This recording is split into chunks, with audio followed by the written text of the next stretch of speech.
then I would like to know your country's action. Then we acknowledge that Cambodia has just submitted its long-term strategy for carbon neutrality to the UNFCCC Secretariat. It was just recently, so I was amazed that as LDC, there are only limited number of countries who committed the carbon neutrality. So I think your experience is very useful to other countries. So please introduce the strategy. Floor is yours, Dr. Hak. Thank you very much. I think it is another outcome of the COP26, I would say, for Cambodia. That during the COP26, the head of delegate of Cambodia, Excellency Science Minister of Environment, has declared that Cambodia will submit our long-term strategy for carbon neutrality by the end of 2021. So our commitment, it become realities.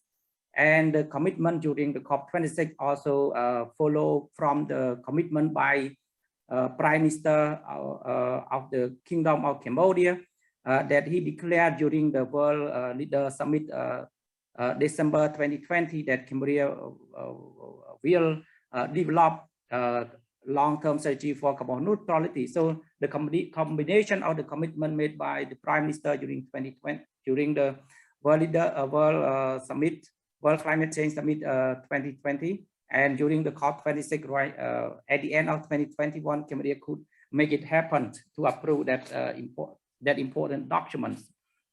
We would say that the long-term strategy for carbon neutrality is a kind of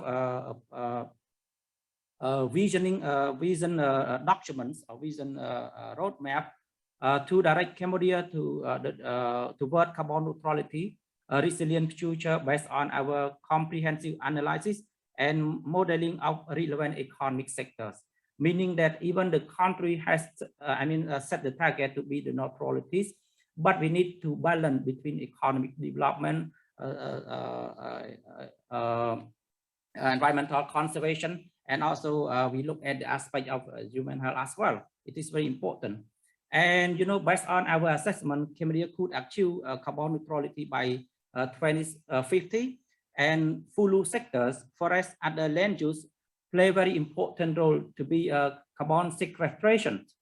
And the other sector like energy, waste, agriculture, and IPPU, it increased significantly, but with the increasing capacity of FULU sequestration from FULU sector, of course, Cambodia neutrality by 2050.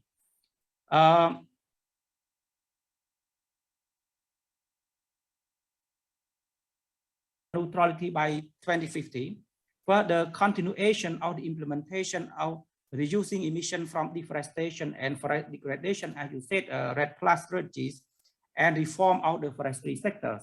This activity, it also really support to the existing government policy and strategy. For example, the REDD+ strategy already in place, REDD investment already in place, and the government due to issue circulation to stop forest concession, and also forest illegal activity and so on. So I think it is a kind of government commitment in order to reduce the emission reduction from deforestation and forest degradation. And also gradual decarbonization of the power and transport sectors, meaning that the country, move from intensive to a more environmentally friendly and low carbon power sectors, and even in transport sectors, and also promote higher energy efficiency. So I think it is very important in our country. And during the COP26, the government declared that the country stop constructing new coal power plant, also stop constructing hydropower along Mekong rivers, and promotion of renewable energy, especially solar and others. So I think it is a very strong commitment of the countries.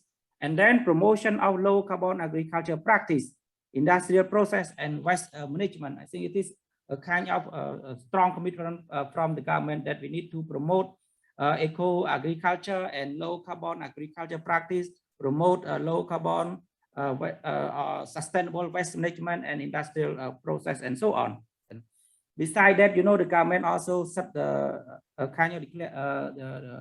decision to reduce emission by 50% by 2030 from deforestation. It is another commitment of the country, and also ensure the zero emission from deforestation by 2040. So I think it is very strong commitment of the country. It also available through our long-term strategy that we submit to UNFCCC. The key important sectors are, I said, agriculture, forestry, and other land use, energy, transport, industrial process and product use, and waste sector is very important. And one of the important note, for our long-term strategy, we also analyze the impact on economies and also the relationship between emission reduction and also adaptation benefit. But I think I will respond later when we come to the following question. Yeah, thank you so much. It's very interesting to hear the strategy. And so yes, we cannot forget mentioning about importance of climate change adaptation. I believe that originally the priority of the country was and still is action to adapt to the impacts of climate change in your country. So I'd like to know what is the crisis of climate impact in your country? So, and how far is the trend? What has been changed, and what will change in the future in your knowledge? Floor is yours. Thank you. Okay, thank you very much. When we're talking about long-term strategy for carbon neutrality, it seems like we focus on mitigation sector, right? But the Cambodia, the country like Cambodia, we prioritize the adaptation. Of course, it's very important. That's why I said that even when we develop long-term strategy for carbon neutrality, we still analyze the cost benefit of adaptation measures. The country try to balance both mitigation and adaptation, but we would say that adaptation still our priorities. As you may know, that climate change is caused by intensive human industrial activities and past unsustainable economic development. And we see that climate change mitigation is a human intervention in order to reduce the source or enhance the sink of GHG emission into the atmosphere. There is a need to stabilize the concentration in the atmosphere at a level that would prevent dangerous anthropogenic interference with climate system. And such a level would be achieved with specific times in order to allow ecosystem to adapt naturally to the changing climate. I think it is a common sense that stipulate in the UNFCCC, and also when we look at the assessment report by IPCC, they also covered that. I would say that there are no human rights on a dead planet. All human rights ultimately depend on the capacity to live in an ecologically healthy and well-functioning global environment. So I think we need to make sure that we need to live in a healthy environment.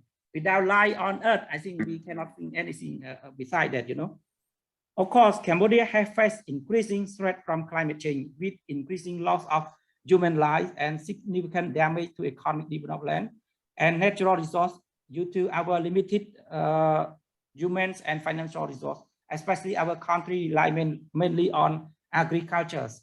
And you can see that the combination of both COVID-19 pandemic and climate change, it costs a lot of human lives and also costs a lot of